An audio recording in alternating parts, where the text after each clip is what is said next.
Praise the lord. మన రక్షకుడు పరిశుద్ధుడు యేసుక్రీస్తు వారి మహిమ కలిగిన నామంన ఈ రోజున దేవుని వాక్య ధ్యానంకు ప్రతి ఒక్కరికి మన దేవాది దేవుడైనటువంటి యేసు ప్రభు వారి పేరిట ప్రైజ్ ద లార్డ్. క్రైస్తవ్యం అంటే ఒక పరుగు పందెం లాంటిది. అందులో బహుమతి పొందుకునేంతగా పరిగెత్తాల్సినటువంటి పరుగు పందెం లాంటిది. క్రైస్తవ్యం అంటే బహుమతి పొందుకోవాల్సినటువంటి పరుగు పందెం. మనం చూసినటువంటి పందాలలో రేసు, ఆ పందెంలో ఎవరో ఒక్కళ్ళే బహుమతి పొందుకుంటారు. ఒక్కరే గుంపులు పరిగెత్తినా సరే ఒక్కరికే బహుమతి వస్తుంది.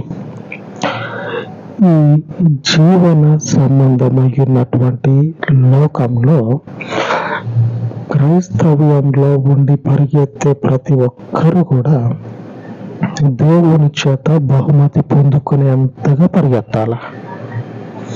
అప్పుడు ఈ క్రైస్తవ్యానికి, ఈ జీవితానికి శ్రేష్టమైనటువంటి బహుమతి కలుగుతుంది. అంతేగాని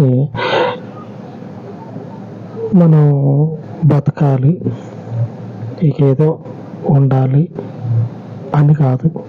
క్రైస్తవ్యం అంటే ఇందాక చెప్పుకున్నట్లుగా బహుమతి పొందుకునేంతగా పరిగెత్తాలి. ఆ పరుగు పందాన్ని మీరు కలిగి ఉన్నారో లేదో ఒకసారి చూడండి. దేవుని యొద్ద నుంచి బహుమతిని పొందుకునేంతగా పరిగెత్తాలి. సంవత్సరాలకి నిరీక్షణ. సంవత్సరాలు గతించిపోతా ఉన్నాయి కానీ దేవుని మందిరాన్ని విడిచిపెట్టింది లేదు. ఆయన కొరకు కనిపెట్టుకొని ఉన్నటువంటి ఆ విశ్వాసము పోగొట్టుకున్నది లేదు. ఎంతగా ఆత్మీయంగా పోరాడుతూ ఉన్నారో చూడండి. ఎంతగా ఆత్మీయంగా సైనికుడు అలర్ట్ ఉంటాడు 24 గంటలు. అట్లాగా దేవుని కొరకు ఎంతగా విశ్వాస జీవితాన్ని కలిగి అటు సంవత్సరాలు గతించిపోతా ఉన్నాయి కానీ ఆయన మీద ఉన్నటువంటి వారి విశ్వాసము సన్నగిల్లట్లా. లూకా సువార్త 2:37 రాయబడి ఉన్నది. లూకా 2:37. 84 సంవత్సరములు విధవరాలయుండి దేవాలయము విడువక ఉపవాస ప్రార్థనలతో రేయి బగళ్ళు సేవ చేయుచుండెను. 84 సంవత్సరాలు. ఎన్ని సంవత్సరాలు అంట? 84 సంవత్సరాలు దేవాలయాన్ని విడిచిపెట్టకుండా ఉపవాస ప్రార్థనలతోటి. ఎంతటి పట్టుదల! జీవితం ఖర్చు పెడతా ఉంది. దేవుని కోసం జీవితాన్ని ఖర్చు పెడతా ఉంది. ఆ తల్లి ఎంతగా దేవుని మీద విశ్వాసాన్ని ఉంచి రేయి బగళ్ళు ఆయన ఆలయాన్ని విడవకుండా ఉపవాస ప్రార్థనలతో ఆయన సన్నిధిలో అలాగా కాచుకొని ఉంది. ఎందుకంటే దేవుని రక్షకుడైనటువంటి క్రీస్తుని చూడటం కొరకు. యేసు ప్రభు వారు పుట్టేటువంటి సంవత్సరాలు అవి. నెరవేర్పు కాలం. రక్షకుడు భూమి మీదకి రాబోచున్నటువంటి నెరవేర్పు కాలంలో ఉన్నటువంటి ఈమె అప్పటి వరకు 84 సంవత్సరాలు దేవాలయంలోనే కాసుకొని ఉంది. దేవాలయంలోనే ఎంతగా అంటే అందరూ పరిగెత్తుతారు, అందరూ రేసులో పరిగెత్తుతారు.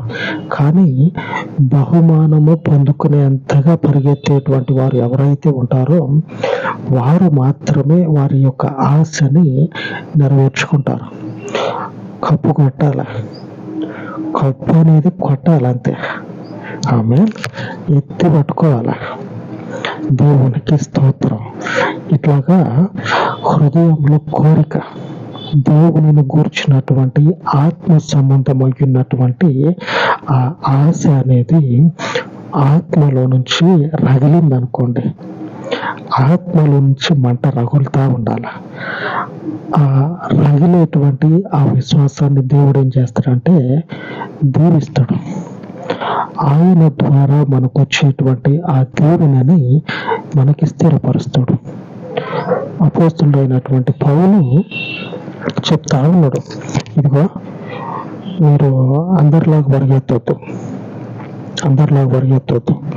అట్లా పరిగెత్తారనుకోండి, అందరిలాగా పరిగెత్తారనుకోండి, రావచ్చు రాకపోవచ్చు, బహుమతి అనేది రావచ్చు రాకపోవచ్చు. మధ్యలో ఒక్కొక్కడు చిల్లర పనులు చేసేటోడు ఉంటాడు. చూస్తున్నా అని జనాల మధ్యలో నిలబడి చూస్తా పడనటువంటి వాడు ఏం చేస్తాడంటే కాలడ్డం పెడతాడు. పరిగెత్తుతూ ఉంటారుగా, కాలడ్డం పెడతాడు. ఇటువంటి పనికి మాలిన వాళ్ళు కూడా ఎదురుపడతారు.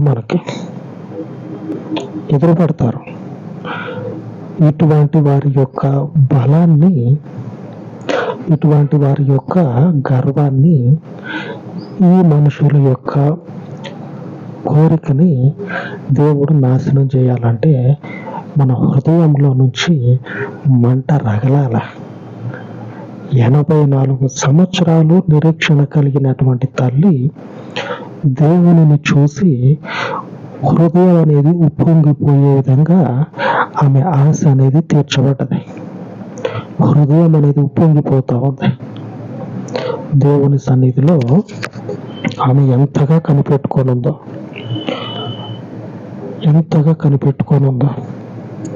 దేవుణ్ణి చూసి ఉబ్బు తబ్బిపోతా ఉంది.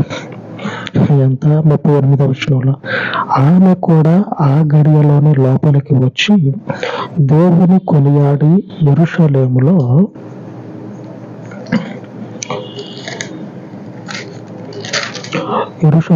విమోచన కొరకు కనిపెట్టుచున్న వారందరితో ఆయనను గూర్చి మాట్లాడుచుండెను.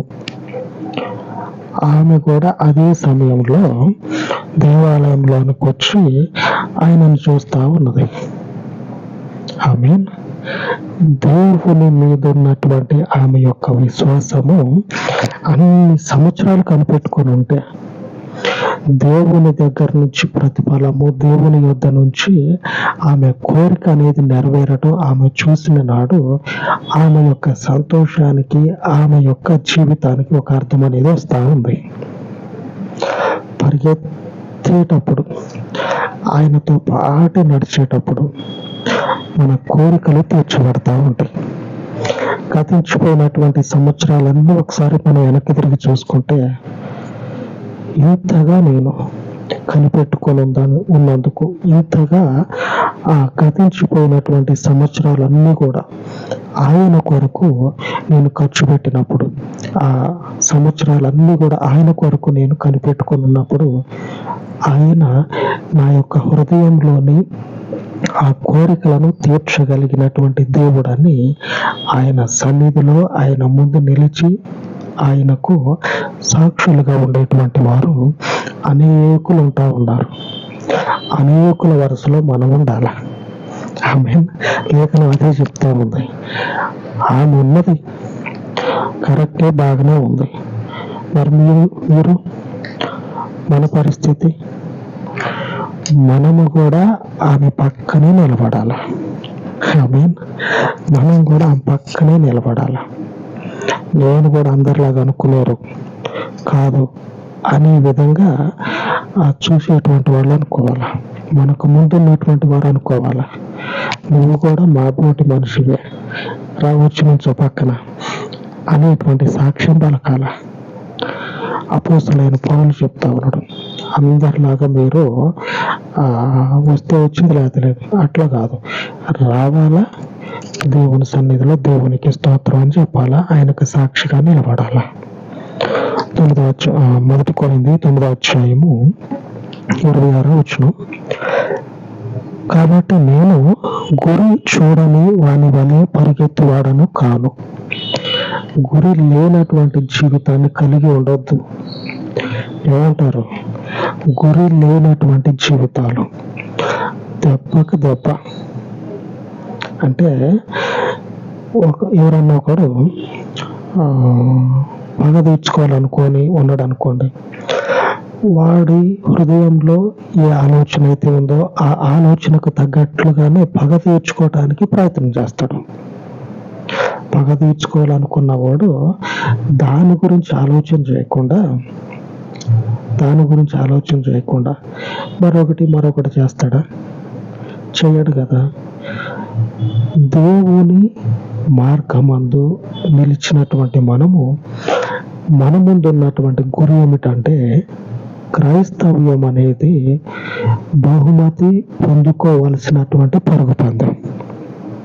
ఇప్పుడు అర్థమైందా? దేవునిలోనికి మనం వచ్చినామంటే ఖచ్చితంగా బహుమతి పొందుకోవాలా. ఉన్నామంటే ఉన్నాం, పోయినామంటే పోయాను. ఇది జీవితం కాదు. నేను గురి చూడని వాని వల్లే పరిగెత్తే మనిషిని కాదు. నాకు ఒక టార్గెట్ ఉంది, నాకు ఒక గమ్యస్థానం ఉంది. ఆయన దగ్గర బహుమతి తీసుకునేటువంటి టార్గెట్, ఆయన యొక్క బహుమతి పొందుకోవాల్సినటువంటి టార్గెట్. ఇదే లక్ష్యం, ఇదే గురి. ఈ గురిని కలిగి క్రైస్తవ్యంలో మనము పరిగెత్తాలి. అర్థమైందా? ఇప్పుడు క్రైస్తవ్యులైతే ఒక గురిని కలిగి పరిగెత్తాల, ఒక గురి కలిగి రోజుని గడపాల, సంవత్సరం గడవాల, చివరికి వచ్చేలకే జీవితం అనేది గడవాల. క్రైస్తవ్యం అంటే జీవిత చరమాంకంలో మన ఆఖరి దినముల్లో దేవుని ద్వారా బహుమతి తీసుకునే విధంగా ఉండాలి. ఇప్పుడు అర్థమైంది.